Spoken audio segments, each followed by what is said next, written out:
अगर आपने कभी छींक को रोका है तो इस वीडियो को ज़रूर देखें, क्योंकि छींक रोकना आपके लिए बहुत ही ज़्यादा डेंजरस साबित हो सकता है। एक छींक 150 किलोमीटर या उससे ज़्यादा की स्पीड से रिलीज़ होती है और ये इतनी स्पीड होती है कि इस स्पीड को रोकने पर आपके कान और दिमाग को खून ले जाने वाले नसें भी फट सकती हैं। और आपको ये भी जान लेना चाहिए कि जब आप छींक को रोकने की कोशिश करते हैं तो उससे आपके रेस्पिरेटरी सिस्टम पर 24 गुना ज़्यादा प्रेशर पड़ता है, जो कि शायद आपके कान के पर्दे फाड़ सकता है और आपकी आंखों में मौजूद ब्लड वेसल को भी काफ़ी डैमेज कर सकता है।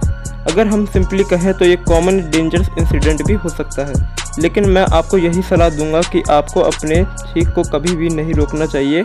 ये एक तरह से आपके नुकसान पहुंचने वाले हार्मफुल सब्सटेंस को ही बाहर निकालता है।